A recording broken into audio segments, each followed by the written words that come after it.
Hello everyone, I hope you're having a wonderful day. Today we're about to uncover one of the most shocking twists in this story.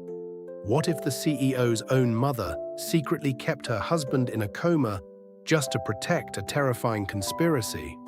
While the CEO is overwhelmed with work and feels guilty for neglecting Tieu Lac and their daughter, the hidden mastermind continues tightening her grip on the family.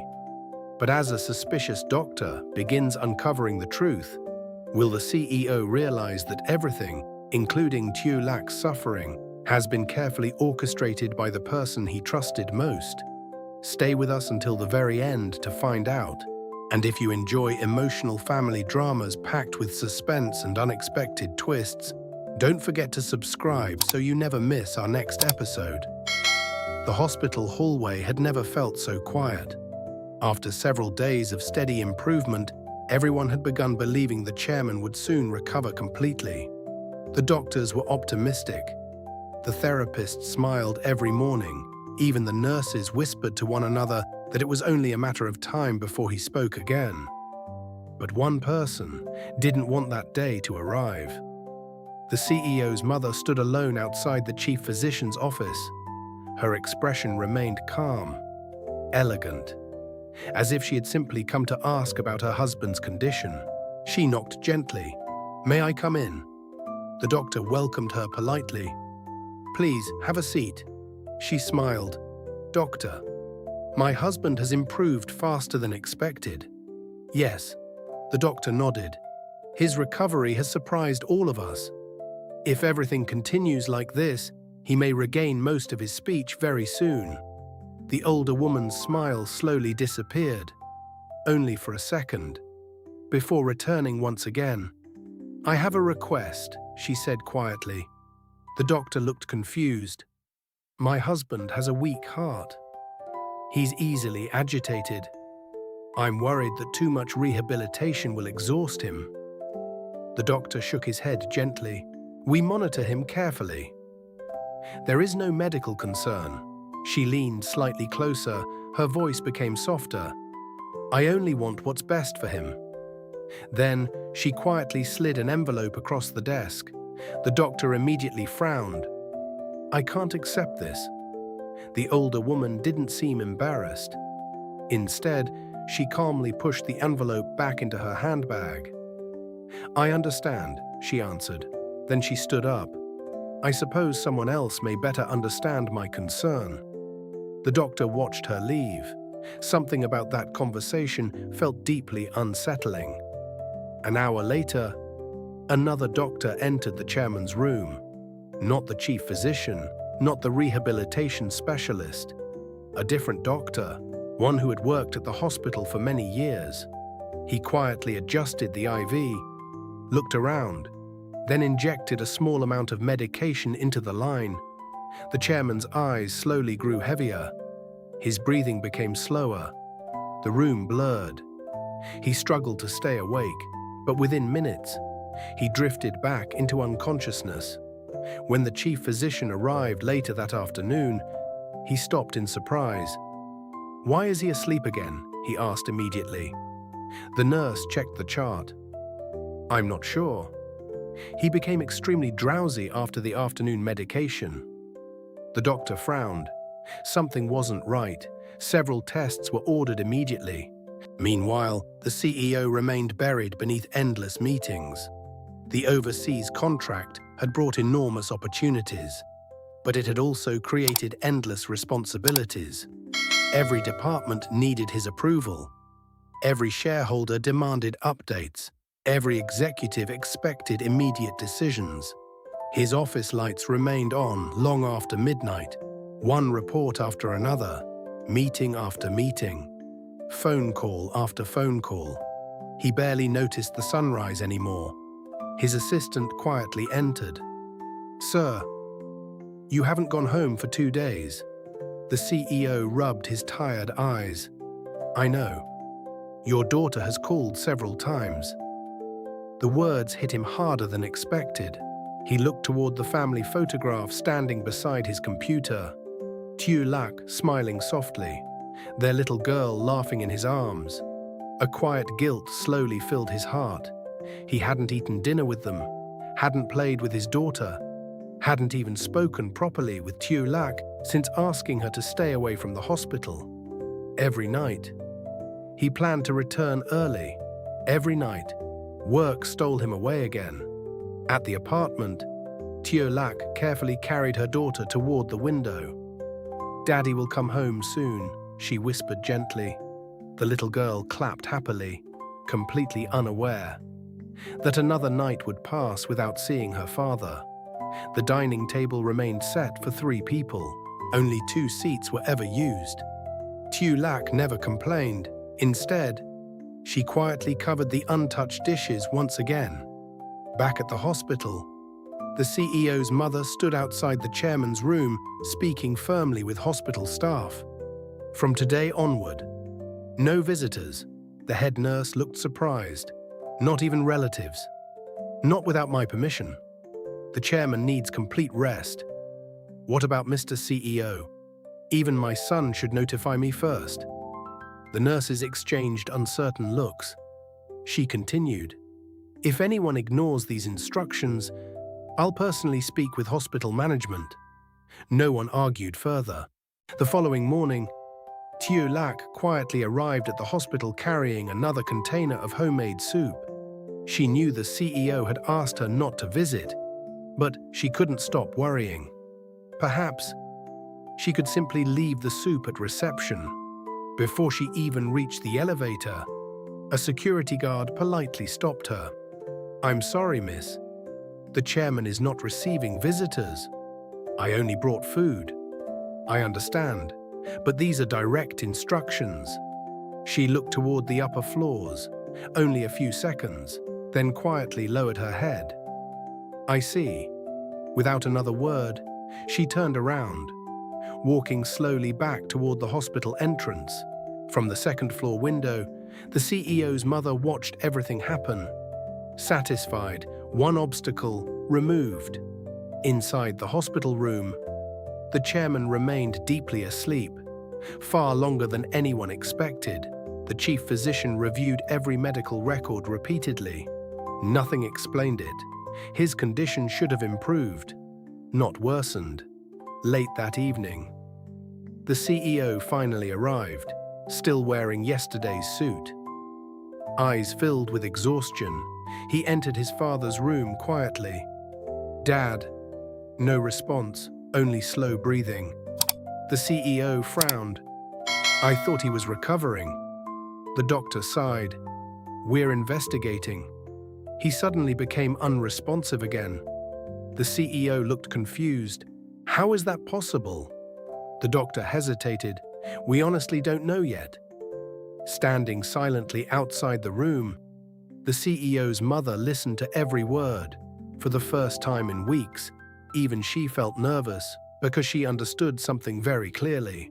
She could delay the truth, but she could never hide it forever.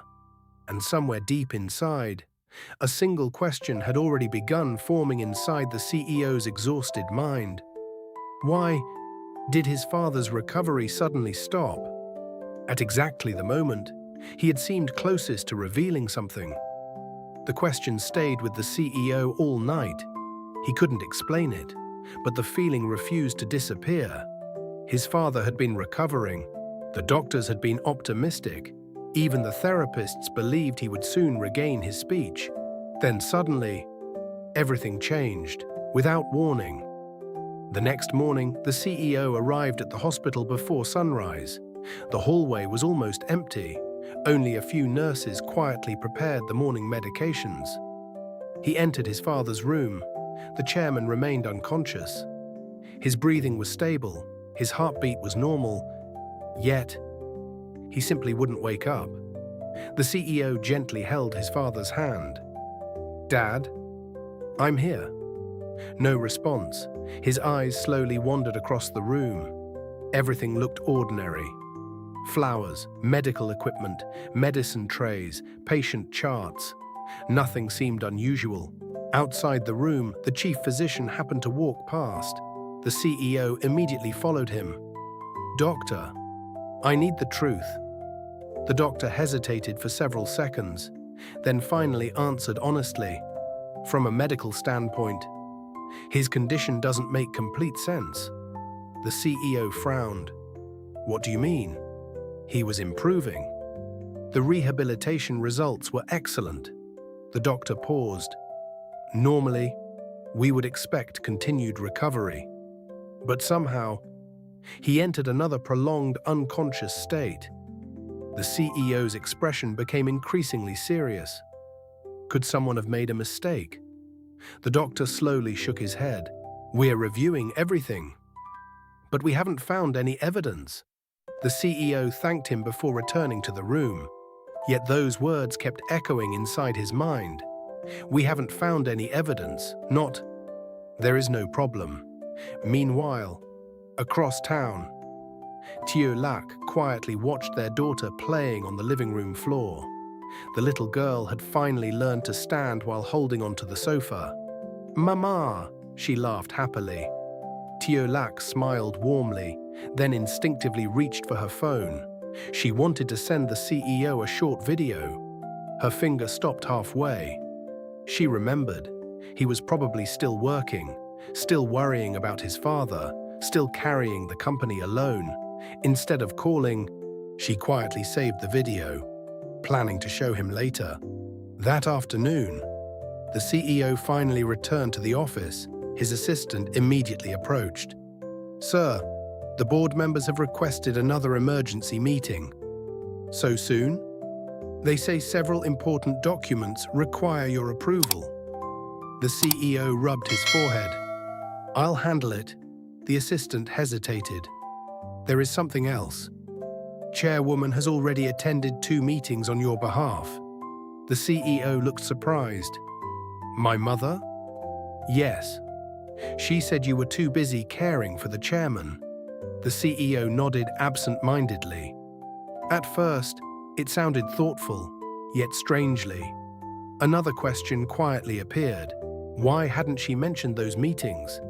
Back at the hospital, the chief physician reviewed the chairman's medication records again, page after page, every prescription, every dosage, every signature. Then suddenly, he stopped. One medication had been added 3 days earlier, a powerful sedative. His eyebrows tightened immediately. "I never approved this," he whispered. He quickly checked the digital authorization someone had signed electronically, using another physician's account. Something was terribly wrong. Before he could investigate further, his office phone rang. It was hospital administration. "The chairman's wife wishes to speak with you." The doctor looked toward the computer screen once more, then quietly closed the file. "I'll be there." Meanwhile, the CEO drove toward the apartment for the first time in several days. As he opened the front door, a familiar smell greeted him. Home-cooked dinner. Tieu Lac looked up from the kitchen, surprised, then smiled gently.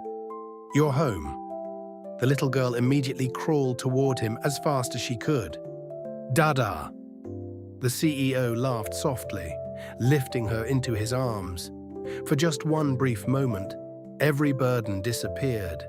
He kissed his daughter's forehead, then looked toward Tieu Lac. "I'm sorry," he said quietly. "I haven't been here." She simply smiled. "You don't have to explain. I know you're trying your best." Those simple words hurt him more than any accusation ever could. During dinner, neither of them mentioned the hospital, neither mentioned his mother, neither mentioned the misunderstanding between them. Yet silence itself said everything. After putting their daughter to sleep, the CEO quietly stood on the balcony. The city lights stretched endlessly before him. Tieu Lac joined him, standing beside him without speaking. Several minutes passed, then suddenly, the CEO spoke. "Do you still believe," he asked softly, "that my father was trying to tell us something?" Tieu Lac turned toward him. She answered without hesitation. "Yes, I've believed it every day." The CEO lowered his eyes. "So have I." It was the first time he admitted his doubts aloud. At the hospital, the chief physician secretly requested another blood analysis without informing anyone, without updating the official records. Several hours later, the laboratory technician rushed into his office. "Doctor, the chairman's blood contains unusually high levels of sedative medication." The doctor's face turned pale. "Are you certain?" "We repeated the test twice. There is no mistake." A heavy silence filled the room. Someone had been keeping the chairman unconscious. The doctor slowly looked toward the patient's visitor records. Only one name appeared more frequently than anyone else's: the chairman's wife. He immediately stood up. At that exact moment, outside the hospital, the CEO's mother sat inside her luxury car, speaking calmly on another phone call. "My husband won't wake up anytime soon," she said confidently. "My son is overwhelmed with work, and Tieu Lac has already been pushed away." She smiled. Everything is still under control. She never noticed that behind one hospital office window, a doctor was already staring at the laboratory report in disbelief. Nor did she realize that for the very first time, the evidence she had worked so hard to hide had finally begun to surface. And once the CEO discovered even a single piece of that truth, every lie, every manipulation, every betrayal would come crashing down together. The CEO struggles to balance his overwhelming workload with caring for his recovering father, leaving him little time for Tieu Lac and their young daughter. Feeling guilty, he believes he is simply doing his best to protect everyone. Meanwhile, his mother secretly fears that the chairman will expose her conspiracy, so she arranges for a doctor to keep him unconscious with hidden sedatives and orders the hospital to deny all visitors without her permission. Tieu Lac is once again turned away, unaware of the sinister plot unfolding behind the scenes. As the chairman remains trapped in silence, one suspicious doctor begins reviewing his medical records and uncovers shocking evidence of unauthorized medication, while the CEO slowly starts questioning the strange events surrounding his father.